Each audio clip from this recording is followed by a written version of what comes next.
पिछले कई दिन से हम बात कर रहे थे कुछ ऐसी सीटों की जहां 3 बार 4 बार लगातार कांग्रेस हार रही है। हर रोज 1-2 सीट पर चर्चा हो जाती है। आज हम जयपुर की शाहपुरा सीट पर चर्चा करना चाहते हैं, जहां से राव राजेंद्र सिंह 2 बार विधायक बने, जो विधानसभा उपाध्यक्ष भी रहे, शाहपुरा के राज परिवार से हैं, और तीसरी बार आलोक बेनीवाल जीते, लेकिन हर बार कांग्रेस हारी। आलोक बेनीवाल जब कांग्रेस की टिकट पर खड़े हुए थे तब वो 7,000 वोटों से हार गए थे 2003-2008 में राव राजेंद्र सिंह से।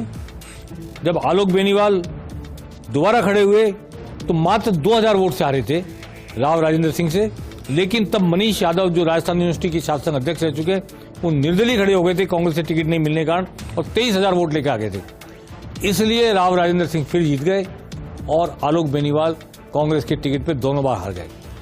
और 2018 के चुनाव में हुआ उल्टा, मनीष यादव कांग्रेस के प्रत्याशी बन गए और आलोक बेनीवाल निर्दलीय खड़े हो गए। राव राजेंद्र सिंह फिर जाके तब बीजेपी की टिकट पर खड़े हो गए।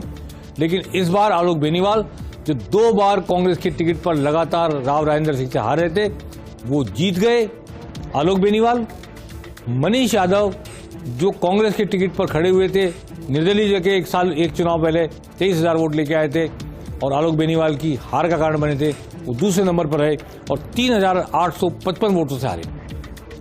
लेकिन राव राजेंद्र सिंह विधानसभा के पूर्व उपाध्यक्ष चुनाव हारे ही नहीं, बल्कि उनको 40,000 वोट मिले, जबकि 62,000 वोट मनीष यादव को मिले जो कांग्रेस की टिकट पर लड़ रहे थे, हार गए, और 66,000 वोट मिले आलोक बेनीवाल।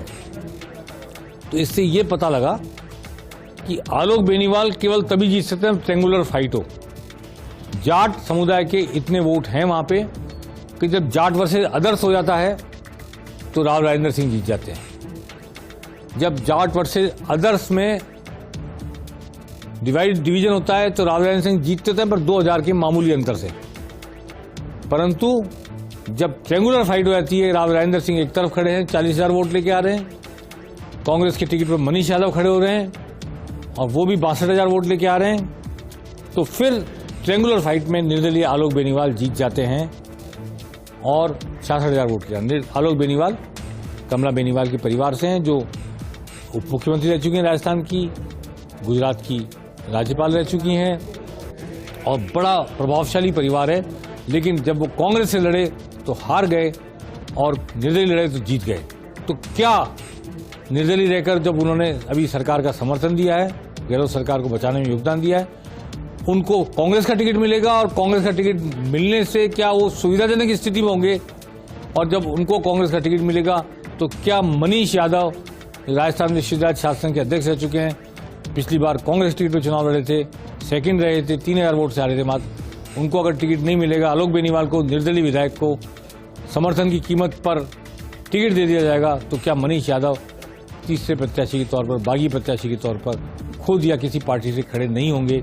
ये देखने वाली बात होगी। तो शाहपुरा की सीट 3 बार से कांग्रेस हार रही है, भले एक बार 3,000 वोट से हारी, एक बार 2,000 वोट से हारी, एक बार ज्यादा वोट से हारी, पर कांग्रेस ही तभी जीता जब निर्दलीय के रूप में खड़ा हुआ। तो इसलिए शाहपुरा की यह सीट भी कांग्रेस के लिए चुनौती बनी हुई है, और चुनौती 2 तरफा है। अपने पुराने उम्मीदवार का जो 3,000 वोट से हारे टिकट बनाए रखे, या आलोक बेनीवाल जिसने निर्दलीय जीतकर उनको समर्थन दिया, उनको टिकट दे और समर्थन की कीमत चुकाए। तो ये सारी बातें देखने वाली होंगी। अब आने वाले 2 दिनों में राजस्थान की राजनीति गर्म रहेगी, लेकिन कांग्रेस की दृष्टि से यह है कि मुख्यमंत्री अशोक गहलोत बीमार हैं, उनकी तबीयत नासाज है, उनकी तबीयत ठीक होगी तो ही वे फिर दौरे कर पाएंगे शुरू, और डॉक्टर साहब आज लौट आएंगे। आने वाले 2 दिनों में देखते हैं क्या करते हैं वो। 1 तारीख से सालासर में कैंप है कांग्रेस के हारे हुए लोगों का, कांग्रेस के जीते हुए लोगों का पिछले चुनाव में, और हारे हुओं को पूछा जाएगा आपकी कॉन्स्टिट्यूंसी में क्या डेवलपमेंट है, कैसे जीत सकते हैं, क्यों हारे थे, और जीतों से पूछा जाएगा कि आपने जो 4-5 साल सरकार ने परफॉर्मेंस दिखाई है, जो राहत शिविर हैं उनका क्या रेस्पॉन्स है, क्या और करना चाहिए कांग्रेस को आपकी जीत और आपकी बढ़त को बरकरार रखने के लिए, और जो मामूली जीत से जीते हैं उनसे पूछा जाएगा कि कैसे हम पार्टी को आगे बढ़ाएं। तो अब ये दौर शुरू हो चुका है। कल जेपी नड्डा नदबई में सभा करेंगे, परसों उदयपुर में अमित शाह सभा करेंगे। अमित शाह की सभा में पूर्व मुख्यमंत्री वसुंधरा राजे भी मौजूद रहेंगी। इसलिए मान के चलना चाहिए कि ये 3 दिन जो आज से शुरू हुए हैं, बीजेपी के चुनाव अभियान की शुरुआत है। न केवल विधानसभा का चुनाव अभियान, लोकसभा का चुनाव अभियान भी मैं इसको मानता हूं, उसकी शुरुआत है। और 1 तारीख से सालासर के कैंप के जरिए कांग्रेस का चुनाव अभियान शुरू हो जाएगा। अन्य पार्टियां गुपचुप अपनी तैयारी कर रही हैं। सिर्फ हनुमान बेनीवाल हैं जो वोकल हैं और वोकल होकर के जगह जगह सभाएं कर रहे हैं। दोनों पार्टियों को आड़े हाथ ले रहे हैं। लगता नहीं है कि वो किसी पार्टी के साथ समझौता कर पाएंगे, गठबंधन कर पाएंगे। फिलहाल 2 दिन पहले उन्होंने एक सभा में आपातकाल को लेकर इंदिरा गांधी का जब जिक्र हुआ, प्रधानमंत्री नरेंद्र मोदी ने किया, तो उन्होंने भाजपा के खिलाफ भी कुछ बोला और राहुल गांधी के थोड़ा सा पक्ष में भी बोल गए। तो क्या कांग्रेस के प्रति वो नरम हो रहे हैं, यह विचार करने योग्य बात होगी। या मैं ये बताना चाहता हूं कि नागौर में बीजेपी ने एक राय बना ली है कि सभी 11-10 जो भी विधानसभा क्षेत्र हैं उनमें बीजेपी को चुनाव लड़ना चाहिए, हनुमान बेनीवाल के साथ गठबंधन नहीं करना चाहिए। स्थानीय बीजेपी का ऐसा कहना है।